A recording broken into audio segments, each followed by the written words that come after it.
பாஜக சார்பில் என்ன சொல்றாங்கன்னா மற்ற ஸ்டேட்ல ஏத்துக்கிறாங்க, ஏன் தமிழ்நாடு அப்படி இல்லை. இப்ப திமுக எதிர்க்கிறதுல எவ்வளவு தூரம் உறுதித்தன்மையா இருக்கும்னா உங்களுக்கு தெரியும். தம்பி அண்ணாமலை சொல்லும்போது 53,000 அந்த அரசு பள்ளிக்கூடங்களை தவிர மீதியில எல்லாம் இந்தி இருக்குங்கிறது. அப்ப தனியார் பள்ளிகளெல்லாம் இந்தி இருக்கிறதுன்னா அதை அனுமதிச்சது யாருன்னு ஒரு கேள்வி வருதுல்ல. இந்த ரெண்டு கட்சி ஆட்சியாளர்கள் தானே. இப்ப கேந்திர வித்யாலயா, நவோதயா, சிபிஎஸ்இ பாடத்திட்டம் மத்திய அரசு உதவி பெறும் பள்ளிகள்ங்கிறாங்க. மத்திய அரசுக்கு ஏது நிதின்னு கேட்டிருக்கணும். இப்ப நிலம் என்னது, நீர் என்னது, மின்சாரம் என்னது, எல்லா இதுவும் கொடுத்துட்டு இங்க என் தாய்மொழியை படிக்க முடியாத ஒரு பள்ளிக்கூடம் இங்க இருக்கு. அதுக்கு வாய்ப்பு இல்லாத ஒரு பள்ளிக்கூடம். இதை எப்ப கேட்டு தடுத்து நிறுத்திருக்கணும். திடீர்னு இப்ப இந்தியை எதிர்க்கிறதுங்கிறது ஒரு தேர்தல் வரும்போது அதை தமிழ் மொழி மேல ஒரு பெரிய பற்று இருக்கிற மாதிரி சொல்றது. இந்த நாட்டில் இருந்த ஆட்சியாளர்கள் நீங்க ஆழ்ந்து பார்க்கணும். மொழி வழியே மாநிலங்கள் ஏன் பிரிக்கப்பட்டது, அதற்கான தேவையும் காரணமும் என்ன இருந்ததுன்னு நம்ம முதல்ல பார்க்கணும். அதற்கு பிறகு உலகமெங்கும் சின்ன சின்ன நாடுகள்ல கூட பல மொழிகள் ஆட்சி மொழியா இருக்கு. இந்தி மொழி பேசக்கூடிய மக்கள் தான் இந்தியா அப்படிங்கிறது இல்லை, இங்க இருந்தது இல்லை. முதல்ல இந்தியான்னு ஒரு நாடு இருந்ததில்லை. பல மொழி பேசும் மக்கள், பல்வேறு மொழிவழி தேசிய இனங்கள் எல்லாம் வாழ்ந்து இருந்த போது வெள்ளக்காரர்களால் உருவாக்கப்பட்ட ஒரு கட்டமைப்பு தான் இது. இந்த நாடும் இதுக்கு வச்ச பேரும் இந்தியாங்கிற பேர். அதுல இந்தி பேசும் மக்களும் இருக்கிறாங்க. அப்ப இது என்ன பண்ணியிருக்கணும், இந்தியா ஒரு பன்முகத்தன்மை கொண்ட ஒரு நாடு, தேச ஒற்றுமையும் இறையாண்மையும் கொண்ட ஒரு நாடா இருக்கணும்னா இந்த நாட்டில் இருக்கிற 22 மொழிகளும் ஆட்சி மொழியா இருந்திருக்கணும், அதிகார மொழியா இருந்திருக்கணும். அது இல்லாம இந்தி தான் இந்தியாவின் மொழி அப்படின்னா அப்ப என் மொழி என்னாச்சு? நீங்க வரலாற்றுல உங்களுக்கு ஒரு படிப்புன்னு இருக்கு. இங்க இருந்து பாகிஸ்தான் ஏன் போச்சுங்கிறத உங்களுக்கு தெரியும். அதுக்கு காரணமாக மதம் இருந்தது, மார்க்கம் இருந்தது. அங்கிருந்து பங்களாதேஷ் ஏன் பிரிஞ்சதுங்கிறதுக்கு அதுக்கும் உங்களுக்கு காரணம் தெரியும். பாகிஸ்தானை பிரசவம் பார்த்து அனுப்புனது நீங்க, அங்கிருந்து பாகிஸ்தான்ல இருந்து பங்களாதேஷ பிரசவம் பார்த்தது நீங்க தான். அதுக்கு காரணம் உங்களுக்கு நல்லா தெரியும். அவன் உருது ஆட்சி மொழினானா என்னுடைய வங்காள மொழி என்னாச்சுங்கிறதா சண்டை. அப்ப உங்க மொழி மேல உங்களுக்கு பற்று இருக்குன்னா அந்த மொழி எங்க மொழி மேல எங்களுக்கு பற்று இருக்கக்கூடாது, அது தேச துரோகம் சொல்றதெல்லாம் அதை ஏற்புடையதில்லை.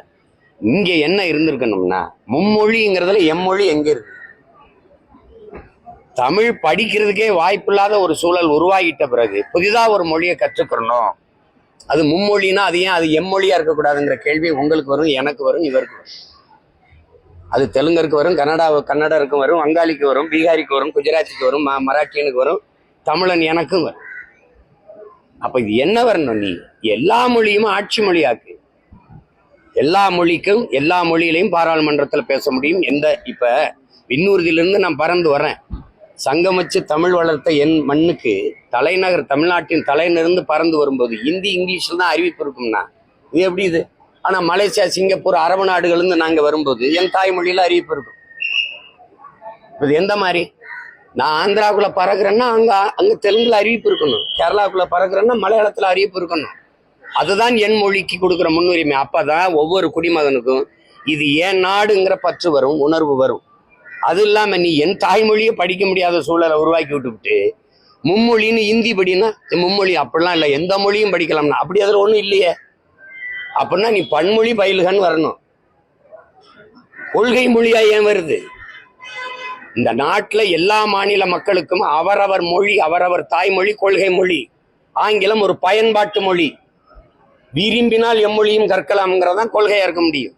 அது இந்தி கத்துக்கலாம், போஜ்பூரி கத்துக்கலாம், அது பீகாரி கத்துக்கலாம், அது பஞ்சாபி கத்துக்கலாம், மராட்டியம் கத்துக்கலாம், ராஜஸ்தானி கத்துக்கலாம், பிரெஞ்சு கத்துக்கலாம், ஸ்பானிஷ் கத்துக்கலாம். எது உனக்கு விருப்பமோ நீ கத்துக்க அப்படிங்கிற சூழல் உருவாக்குறதான் சரியா இருக்கும். திரும்ப திரும்ப அதே நீங்க திமுக இந்த கட்சிகள் புதிய கல்விக் கொள்கை எதிர்க்குதுங்கிறது ஒரு நாடகம்.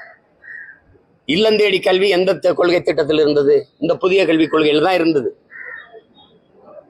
ஐயா ஜவஹர் நேசன் அந்த கல்வி திட்ட வகுப்பு குழுவில் இருந்தவர் எதுக்கு வெளியில இருந்தாரு? இது புதிய கல்விக் கொள்கையை அப்படியே பின்பற்றுது, வேற பேர்ல. அதனால அதுல போய் நம்ம இருந்து வேலை பயனில் என்ன வெளியேறினாரு. அவர் கொடுத்த பேட்டியே இருக்கு. அதை அப்படியே ஏற்றுக்கிட்டு இந்த தேர்தல் வர நேரத்துல ஏதோ திடீர்னு தமிழ் வாழ்க, தமிழ் ஒழிஞ்சிரும், இதெல்லாம் இவங்க நடத்துற பள்ளிக்கூடங்கள்ல தமிழ் பாடமொழியா இருக்கா? இந்தி இருக்கா? தமிழ் இருக்கா? அது நாங்க உறுதியா இருக்கிறோம். இந்த மும்மொழி கொள்கை அதெல்லாம் இல்லை. மும்மொழினா எம்மொழி எங்கங்கிற கேள்வி வருது இல்ல. பன்மொழி பயிலுகன்னு கொண்டு வா, எல்லா மொழியும் கத்துக்க, விருப்பம்னா கத்துக்கன்னு சொல்ல. நான் ஏன் தெலுங்கு படிக்கக்கூடாது? பக்கத்துல எனக்கு பக்கத்துல இருக்க மாநிலம் எனக்கு தெலுங்கு தெரியுது, நான் ஏன் கன்னடம் கத்துக்கூடாது? இந்தி தான் படிக்கணுங்கிற தேவை ஏன் இருக்கு? அந்த மும்மொழியில ஒம்மொழி ஏன் இருக்கு? அந்த கேள்வி யார்கிட்ட பதில் இருக்கு? எம்மொழி ஏன் இல்லை அந்த மும்மொழியில? ஒம்மொழி ஏன் இருக்கு? இல்ல எந்த மொழியும் இருக்கலாம்னா அதிக கொள்கை மொழியா வருது. அது விருப்ப மொழியா தானே வரணும். இது தேவையில்லாதது. இல்லைன்னா காசு தர மாட்டோம், இல்லைன்னா கல்வி மாநில உரிமை, அதை எடுத்துக்கொண்டு வச்சுக்கிட்டு நீ அதிகாரம் பண்ணிட்டு இருக்குது. நீ முதல்ல யாரு? இதுக்கு தான் போராடி நாங்க சுதந்திரம் பெற்றோமா? உன்ட்டு அடிமையா இருந்து மருத்துவத்தை நீ எடுத்துப்ப, கல்வியை நீ எடுத்துப்ப, எல்லா வரையும் எடுத்துப்ப. அப்ப எதுக்கு தான் மாநிலம் வச்சிருக்கீங்க? மாநிலத்துக்கு என்னதான் உரிமை இருக்கு? தன் மாநில பிள்ளைகளை படிக்க வைக்கிற உரிமை கூட ஒரு மாநிலத்துக்கு இல்லைன்னா நீங்க சொல்றதான் கேட்கணும்னா அவர் சட்டாம்பளை மாதிரி இருந்துக்கிட்டு அவர் சொல்றதையெல்லாம் கேட்கணும். அப்படின்னா எப்படி இது எப்படி இருக்கும்? இது கட்சி பொறுப்புல இருந்து காலியமாக விலையதான் தகவல் வருது. அழைப்புல பேர் போடலன்னா எப்படி? திருச்செந்தூர்ல ஒரு அழைப்புதல்ல வந்து சமூக செயல்பாட்டாளர் காளியம்மான்னு போட்டிருக்காங்க. அது நாம் தமிழர் விளைவிட்டாங்க. அது தெரியல. அது கட்சிக்குள்ள அந்த கட்சிக்குள்ள முழு சுதந்திரம் இருந்து இயங்குவதற்கும் விருப்பம் இல்லைன்னா வெளியேறுவதற்கும் முழு சுதந்திரம் இருக்கு. ஒரு ஜனநாயக அமைப்பு. தங்கச்சியை நாங்க தான் அன்பா முதல்ல சமூக செயற்பாட்டாளர் தான் தங்கச்சி இருந்தாங்க. அவங்களை அழைச்சிட்டு வந்தது நான் தான். இன்னைக்கு அவங்களுக்கு எல்லாருக்குமே எல்லா சுதந்திரம் இருக்கு. பக்கத்தில் நிற்கிறவரோட நாளைக்கு வேற ஒரு அமைப்புல போய் சேர்ந்து இயங்கணும்னு தோணுச்சுன்னா அவர் போகலாம். வரும்போது வாங்க வாங்க வணக்கம் ரொம்ப நன்றின்னு சொல்லுவோம். போறதா இருந்தா போங்க ரொம்ப ரொம்ப நன்றி வாழ்த்துக்கள்னு சொல்லுவோம். இதுதான் எங்களுடைய கொள்கை. உங்களுக்கு தெரியும்னு நினைக்கிறேன். பருவ காலங்களில் இலையுதிர் காலம்னு ஒன்று இருக்கும். அது மாதிரி எங்க கட்சிக்கு இது கலையில் உதிர் காலம். அது அப்படி திடீர்னு வருவாங்க போவாங்க. என்ன இப்போல்லாம் முன்னைக்கு இப்ப வெளியில போனா நீங்க எல்லாம் எடுத்து ஒரு பேச்சு மாரி போடுறதுனால கேள்வி கேட்கறதுனால எல்லாரும் ஒரு கையை எழுதி வச்சுட்டு போறாங்க. நான் விலகுறேன்னு. அது உடனே நீங்க ஒரு பேச்சு மாதிரி எடுத்து போறதுனால அது எங்களுக்கு கேட்கறதுக்கு பார்க்கறதுக்கு ரசிக்கிறதுக்கு நல்லா தான் இருக்கு. எடுத்து போடுங்க. தங்கச்சிக்கு முழு சுதந்திரம் இருக்கு. கட்சியிலே இருக்கிறதா, கட்சியை விட்டு வேற இடத்துல போய் சேர்ந்து இயங்குறதாங்கிறத முடிவெடுக்கிற உரிமை அவங்களுக்கு இருக்கு. அதுல ஒன்றும் கருத்து நம்ம சொல்ல முடியாது. அடிப்படை பிரச்சனைகள், இந்த நிதி நெருக்கடி பிரச்சனைகள் இருக்க சூழல்ல இந்த மும்மொழி கொள்கையை வச்சு அதாவது துணை முதல்வரும் அண்ணாமலையும் மாத்தி சவால் விட்டு ஒரு போர். தம்பி, அடிப்படையில பெரிய பிழை நிகழ்ந்துருச்சு. கல்வி மாநில பட்டியல்ல மாநில உரிமையா தான் இருந்தது. அது அம்மையார் இந்திரா காந்தி அவங்க எடுத்துக்கிட்டு போகும்போது கடுமையா நம்ம சண்டை போட்டு தடுத்திருக்கணும். இப்படி கச்சத்தீவை வேடிக்கை பார்த்தோமோ, காவிரி நதிநீர் உரிமையை பறிகொடுத்தோமோ அப்படி. இப்ப நீங்க இந்திய ஏன் எல்லா மாநிலமும் இருக்கும்போது நீ மட்டும் எதிர்க்கிறேன்னா, இந்த நிலப்பரப்பு முழுதும் இருக்கிற மக்கள்ல எல்லாருமே கலப்பினங்களா இருக்கிறாங்க. பல்வேறு மொழிகளால இங்க பாருங்க கலந்து பிரிந்து உருவான மொழிகளா இருக்கு. தூய ஒரு இனம். நீங்க மராட்டியர் படையெடுத்து விஜயநகர பேரரசு நாயக்க மன்னர்கள் படையெடுத்து எத்தனையோ தாக்குதல் இங்க தொடுத்த போதும் இன்னும் மரபணு மாறாம தூய ஒரு இனம் இருக்குன்னா இந்த காலடியில் இருக்கிற இந்த நிலப்பரப்புல இருக்க தமிழர்கள் தான். நீ இந்திய இந்திய நிலப்பரப்புல எதிர்த்து 1935 போராடி உயிர் நீத்தவன் நடராஜன்கிற நம்ம தாத்தன். அந்த காலத்திலிருந்து நம்ம எதிர்க்கிறோம். ஜிஎஸ்டியா எதிர்ப்போம், நீங்க சிஏயா எதிர்ப்போம். உங்களுக்கு புரியுதுன்னு நினைக்கிறேன். என்ஐயா எதிர்ப்போம். ஏன்னா போர்க்குணம் மிக்க ஒரு இனம் இங்கதான் இருக்கு. அது நான் தானே சண்டை போடுவேன். அவன் ஏற்கிறான், நீ ஏறுனா இது எப்படி ஏற்கிறது? அவன் ஏற்கிறான்னா நான் அநீதி, அது தவறுன்னு தெரியுது. அவங்க எல்லாம் ஒத்துக்கிட்டாங்க, நீ ஒத்துக்கன்னு சொல்றது எந்த வழியில நியாயம்னு சொல்லுங்க. எந்த வழியில நியாயம்னு சொல்லுங்க. நாங்க கேட்கறதுக்கு நீங்க பதில் தான் சொல்லணும். நீங்க ஒன்னு நல்லா கவனிச்சுக்கிறீங்க. டென்மார்க், ஐரோப்பிய நாடுகள், Norway, Sweden, Denmark, Swiss, France, இந்த நாடுகள்லாம் நான் பயணம் பண்ணும்போது, ஜெர்மன்லாம், இந்த நாடுகள்லாம் இங்க இருந்து போன எங்கள் மக்கள், நம் மக்கள், ஈழத்திலிருந்து போன நம் மக்கள், உங்கள் தாய்மொழியை நீங்க மறந்துட்டீங்கன்னா, அழிஞ்சிருச்சுன்னா உங்க இனம் அழிஞ்சிரும். அதனால உங்கள் தாய்மொழியை உங்கள் பிள்ளைகளுக்கு படிப்பீங்கன்னு உங்களால் நம்ப முடியுதா? டென்மார்க்ல 32 பள்ளிக்கூடம் இருக்குது. அதை டென்மார்க் அரசை உருவாக்கி தருது. அதுல தமிழ் பயிற்றுவிக்கிற ஆசிரியர் பெருமக்களுக்கு அரசு சம்பளம் கொடுக்குது. எங்க பிள்ளைகள் தமிழ் படிக்கிறாங்க. என் மொழி அழிஞ்சிடக்கூடாது, என் இனம் அழிஞ்சிடக்கூடாதுன்னு இன்னும் ஒரு நாடு விரும்புது. ஆனா என் நாடு என் மொழியை அழியிறத விரும்புது. நீ தமிழை முதல்ல தாய்மொழியை படி, தாய்மொழியில் படி. தாய்மொழியில் கல்வி கொடுக்காதது குழந்தைகளுக்கு தாய்ப்பால் எவ்வளவு முக்கியமோ அவ்வளவு முக்கியம் தாய்மொழி கல்வின்னு நான் சொல்லல. இந்த நாட்டின் தேச தந்தைன்னு சொன்ன தேச பிதான்னு சொல்ற அண்ணல் மகாத்மா காந்தியடிகள் சொல்றாங்க, கனவு உனக்கு எந்த மொழியில் வருமோ அதான் உன் கல்வி மொழியா இருக்கணும், அதான் உன் சிந்தனை மொழி. அப்படி இருக்கா? பிறந்த குழந்தைய உடனே ஒண்டி நர்சரின்னு ஒன்று சேர்த்து விட்டு அதை ஆங்கில மொழியிலே பேச வச்சு ஆங்கிலேய நான் மாத்துறது. அது நாங்க 90 விழுக்காடு 99 விழுக்காடு ஆங்கில சொற்களை பயன்படுத்தி பயன்படுத்தி பேசுறோம். நாங்க தமிழர்களா மாறிட்டோம். நாடுதான் பேரு தமிழ்நாடுன்னு இருக்கு. எப்படி நாங்க தமிழோட சமஸ்கிருதம் கலந்த 1800 ஆண்டுக்கு முன்னாடி கன்னடர்களா, 1600 தெலுங்கர்களா, 500 ஆண்டுக்கு முன்னாடி மலையாளிகளா, பிறகு துளுவர்களா பிரிஞ்சு போனோமோ, அப்படி இப்ப நாங்க எங்க மொழியை எங்க இன அடையாளங்களை தொலைச்சு தங்கிலீஷ்காரர்களா தமிழர்களா மாறிட்டோம். அதான் நீங்க இருக்குது. இப்ப இங்க எழுதியிருக்கு இந்த பாருங்க, இது என்ன எழுதிருக்கு படிங்க. அதை சப்தகிரி. அது சப்தகிரின்னா என்னது? எழுத்து ஆங்கிலத்தில் இருக்கு, ஆனா நீங்க படிக்கும்போது சப்தகிரி, கிரின்னா மலை, அது ஏதோ ஒரு இதுன்னு இருக்குதுப்பா. அது டேஸ்ட் ஆஃப் சவுத் இந்தியா, அது ஏன் தென்னிந்திய சுவை அப்படின்னு ஏன் நீங்க வைக்கல? அப்ப நீங்க மாத்திட்டீங்க, பேரை மட்டும் தமிழ்நாடுன்னு வச்சுட்டு ஒரு இனத்தை அழிச்சிட்டீங்க. ஒண்ணு நீங்க கவனிச்சுக்கிறீங்க, குண்டு போட்டு போர் நடத்தி ஒரு இனத்தை அழிக்கிறீங்க. ஒரு 1000 குடும்பம் மிச்சம் இருக்குன்னா 1000 மக்கள் அந்த மொழி உயிர்ப்பிச்சிடும். ஆனா மொழி அழிச்சிட்டீங்கன்னா அந்த இனம் உயிர்ப்பிக்காது, அவ்வளவுதான், முடிஞ்சிடும். இப்போ போர் நடத்தி ஈழத்துல எங்களை அழிச்சாங்க, ஆனால் எங்கள் இனம் இருக்குது, கொஞ்சம் இருக்குது, எங்க மொழி இருக்குது, அது உயிர்ப்பிச்சுக்கிறோம், அந்த இனம் உயிர்ப்பிச்சுக்கிறோம், பழகி பெருகிறோம். ஆனால் நீ மொழி அழிச்சிட்டீன்னா என் இனம் இல்லை, ஏறக்குறைய அழிஞ்சு போச்சு. அழிவின் விளிம்பில் நிற்கிற நாங்க அந்த மொழியை மீட்டுருவாக்கம் செய்ய துடிக்கிறோம். இந்த நிலையில புதிதா மும்மொழின்னா எப்படி? சமஸ்கிருதம் மொத்தமே 26,000 பேர் தான் இந்த நாட்டுல பேசுறாங்கன்னு இருக்கு. அதுக்கு அதன் வளர்ச்சிக்கு நீங்க ஒதுக்குற நிதி எவ்வளவு? இந்திய நாடாளுமன்ற கட்டடத்தில் எதற்காக சமஸ்கிருதத்தில் கல்வெட்டு? யார் பதில் சொல்ல? தம்பி அண்ணாமலை சொல்லுவாங்களா? உலகத்தின் தொன்மையான மொழி, முதல் மொழி தமிழ், அது எங்க நாட்டுல இருக்குது, எங்களுக்கு பெருமைன்னு பிரதமர் பேசும்போது, இந்திய மொழிகளின் தொன்மையை தமிழிலிருந்து அறியலாம்னு பிரதமர் பேசும்போது, அதுக்கு நேர் எதிர் கருத்தை தம்பி அண்ணாமலை பேசிட்டே வர்றாரு. பிரதமரே எழுத்து பேசுறீங்களா? அப்போ அங்கேயும் அப்ப அவ்வளவு தொன்மையான மொழிக்கு, பெருமையான மொழிக்கு ஏன் இந்திய நாடாளுமன்றத்துக்குள்ள, இந்த நாட்டின் நாடாளுமன்ற வளாகத்துல கட்டட அந்த இடத்துல கல்வெட்டுல எங்க மொழி இல்ல? ஏன் இல்ல? 22 இந்திய மொழிகள், எல்லா மொழிகளையும் கல்வெட்டு இருந்தா என்ன இடிஞ்சு விழுந்துருமா? என் மொழியை அங்கீகரிக்காத நாட்டுல எனக்கு என்ன பற்று வரும்? என் தாயை நிராகரிக்க வீட்டு மேல, நாட்டு மேல எனக்கு என்ன பற்று வரும்? சொல்லுங்க நீங்க. நீங்க எப்படி சொல்றீங்க? ஆனா பிரதமர் மோடி என்ன சொல்றாருன்னா, மொழியை வைத்து பிரிவினையை ஏற்படுத்துவதை கைவிடு. நீங்க தான் செய்றீங்க. நீங்க தான் ஒரு மொழியை திணித்து இந்த நாட்டை கூறு போடுறீங்க, துண்டாடுறீங்க. நீங்க பிரிவினைவாதத்தை தூண்டுகிற பிரிவினைவாதிகள் நான் குற்றம் சாட்டுகிறேன். ஒற்றை மொழியை திணித்து இந்த நாடு இறையாண்மை கொண்ட, ஒருமைப்பாடு கொண்ட நாடாக இருக்கிற நாட்டை கூறு போட துடிக்கிறீர்கள், நான் குற்றம் சாட்டுறேன். பதில் என்ன இருக்கு?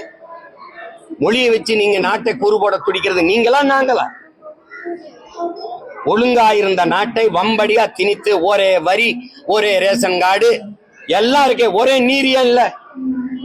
இதே பிரதமர், இதே தம்பி அண்ணாமலை ஏன் காவிரி நதிநீர் உரிமையை, ஒரு தேசியம் ஒரு மாநிலத்தில் இருக்கிற உரிமையை பெற்றுத்தர வராது? ஏன்? என் நிலத்தில் வளத்தை நீ யாரை கட்டி எடுத்துட்டு போற?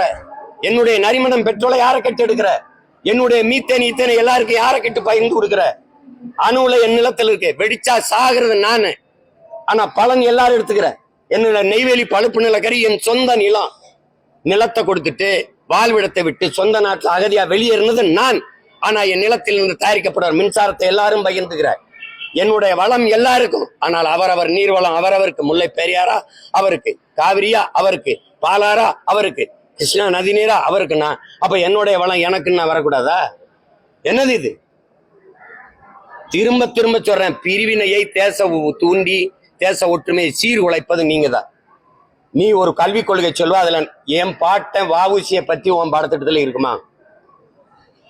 எங்க வள்ளலார் வைகுந்தர் இருக்குமா? விவேகானந்தர் இருப்பாரா?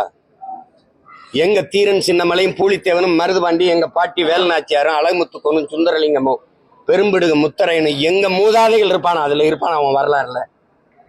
சேட்டப்பனையிலே கூடாது. தமிழ்ல நீ 8ஆம் வகுப்பு கொஞ்சம் படிச்சுக்க அப்படின்னா அதுல சிலப்பதிகாரம் முழுக்க படிக்க முடியுமா? கம்பராமாயணம், மணிமேகலை, சீவக சிந்தாமணி, தமிழ் காப்பியங்கள் இல்ல சொல்லுங்க. இது என்ன இருக்கு? என்னுடைய திருக்குறளை தான் படிக்க வைப்பியா? எதை படிக்க வைப்ப? அகநானூறு, புறநானூறு, பதிற்று 10, ஐங்குறுநூறு, இதெல்லாம் இருக்குமா? சும்மா 8ஆம் வகுப்பு பார்த்து பேரங்க அண்ணா சொல்றாரு, தமிழ் கடல்ரா, அதுல கரை கண்டவனே கிடையாது. எம்ஏ முதுகலை தமிழ் இலக்கியம் படிச்சவனே பொழிப்புரை தேடிக்கிட்டு அலைகிறான். நீ 8ஆவது போற படிச்சா போதும்னா கடற்கரையில் போய் ஓரத்துல கால் நினைச்சா போதும்ன்ற அப்படிங்கிறாரு. புரிஞ்சுக்கிட்டு பேசணும். இது தேவையில்லாத வேலை. இது சும்மா போட்டு விஜயலட்சுமி வழக்கு வந்து நாம் தமிழர் கட்சி நிர்வாகிகள் வந்து கருத்தினாலதான் நான் வழக்கை வாபஸ் செய்யறேன் அப்படின்னு சொல்லியிருக்காங்க. அதெல்லாம் அவங்க அப்படிலாம் சொல்ல. நீதிபதி அப்படி ஒரு கருத்தை தெரிவிச்சுக்கிறாரு. விசாரணை இருக்குல்ல, விசாரிக்கணும்ல, விசாரணை முடிவுல தெரியும். பொறுத்துருங்க, அதுக்கெல்லாம் அவசரப்படாதீங்க. தமிழ்நாடு முதலமைச்சர் வந்து நிதியை நிறுத்துறதுக்கு முன்னோடியாக மத்திய அரசு கொடுக்கறது அப்படின்ற மாதிரி பேசி அந்த நொடி எந்த நொடின்னு தான் நாங்க கேட்கிறோம். அந்த நொடி எந்த நொடி? எத்தனை முறை சொல்லிக்கிட்டு இருப்பீங்க, புலம்பிக்கிட்டு இருப்பீங்க, எங்களுக்கு நிதி தரல, நிதி தரல, நிதி தரல. தெரியல, தெரியுது இல்ல? என் மாநிலத்திலிருந்து உனக்கு ₹1 வரி கூட வராதுன்னு சொல்ல முடியாதா? சொல்ல முடியாதா? எந்த பரம்பரையில் வந்த நிலம் இது? எங்க பாட்டன் சேதுபதி மன்னனை சிறையில் அடைச்சு கேளுங்க தம்பி.